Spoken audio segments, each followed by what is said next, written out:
フォーエバースーパー戦隊、ゼニスマン。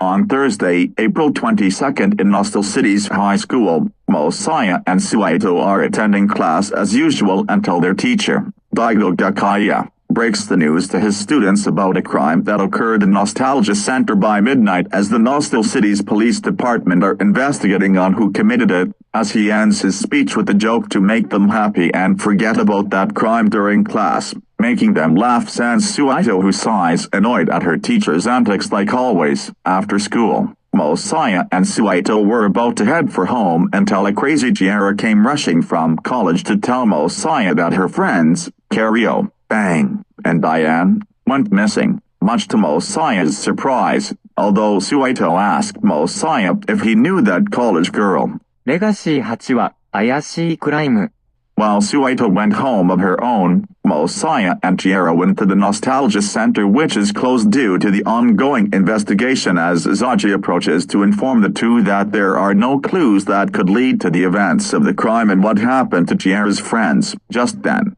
a young black-haired teenage boy approaches the three to tell them that he knows everything what happened to her friends, introducing himself as Ina, who pulls out the number 42 golden ring that the officers give him to keep as a clue, but the young teen gives that ring to Jiera because of her obsession with magic that may be related to that crime. Taking a seat at the plaza to hear Ina's story, he explains from yesterday, April 21st, when he senses something bad will happen in the center by midnight. So he originally found that magical ring from his home's backyard to look for 3 people worthy to become superheroes of the night to protect the center from demons before morning, finding Jiera's friends after another day at college to request them for this task. Jiera remembers that she left her friends to be at her home like always, but didn't suspect to see them one last time before the disappearance. Continue on with the boy's story. Kario hesitates if it's real or fake, as the 3 might get tired from that job before class tomorrow. However, Bang and Diane assist to do it,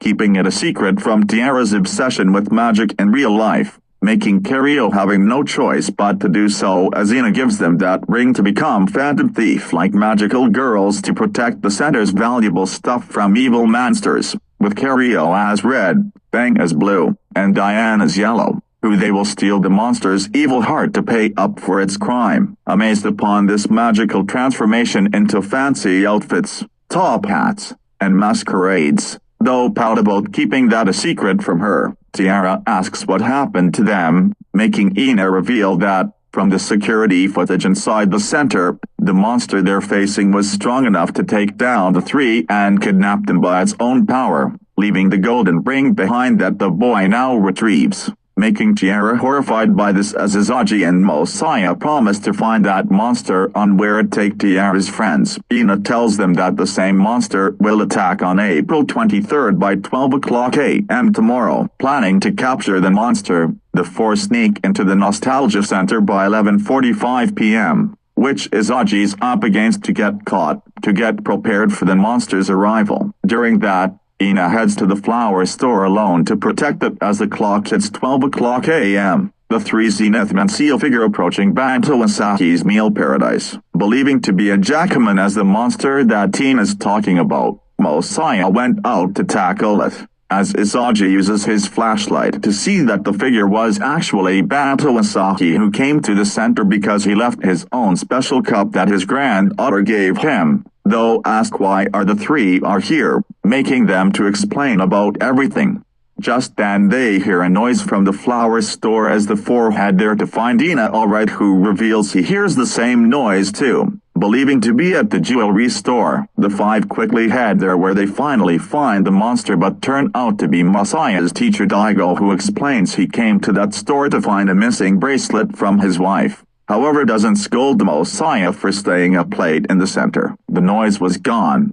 believing the monster may have left after hearing the commotion that it believed it might get caught, but Jiera knows who the monster is, calling the names Banto, Daigo, and Ina to figure out who is the real monster, as she give out reasons that happened during and before the crime started. Banto is a good owner of his restaurant, but doesn't lost anything that belongs or receives from his family members, except things he owns, while Daigo may be a comical relief teacher, but does scold the Messiah when not focusing or being late to class, revealing that Bento and Daigo didn't left something valuable in the center because the real ones are at home. Tiara then continues that Tina can't sense or predict the monster's attack as he made up that one and to make her friends believe about that upcoming crime, which leads to the three girls getting captured by the monster for Ina to pick up the ring as retrieving from the police just to show it to the three Zenithman as a clue before giving it to her that Tina knows about Tiara's obsession with realistic magic,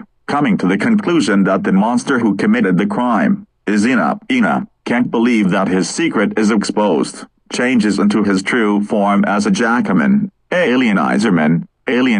from Patrangers, along with the fake Bento and Daigo who revealed to be the Inanes, who plans to set Tiara's friends into a trap by the Jaakumon himself, leading to their disappearances, as the three remnants of Cloudiz's plan of getting rid of one of the Zenithman's friends that they cherished, and now it will be the team's turn to vanish. This makes Tiara furious that she will never forgive Alienizermon for this kind of trick as she with Mosiah and Izagi transform to take the monster outside of the center to battle. During that, Zenith Pink uses the King-Ohger ring by pressing the blue button to activate PapillonOhger's Ryuugasen, receiving God Papillon's wings to take the Jaakumon high to the sky to make the monster sick. As the dizzying Jaakumon gets up on his feet, the voice of Lupinrangers from the number 42 ring advises the three successors to become the Lupinrangers as gratitude before finding the girl's friends she holds dear, which Zenith White says it's been like 2 weeks since the first legendary Sentai transformation,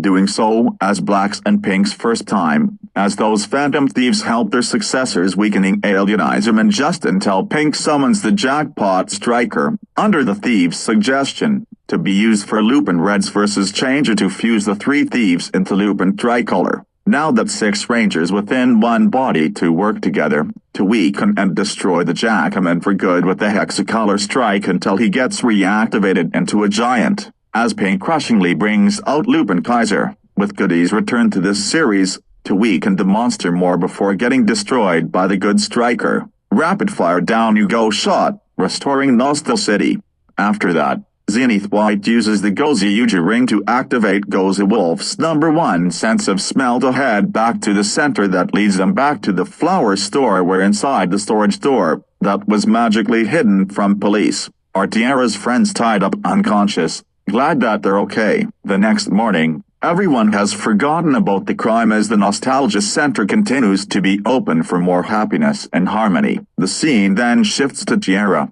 who's tired after the mystery, arriving to college to meet up with Kurio, Bang, and Diane, who the three reveal to Tiara about a magical dream they have that involves becoming superheroines by night, which makes Tiara impressed to say that dreams always become magical, but pouts to tell them to never keep that magical dream a secret from her, causing the laughs for her friends including herself, as the story ends outside the campus where a young man wearing a blue business suit is holding a sketchbook while heading off to work.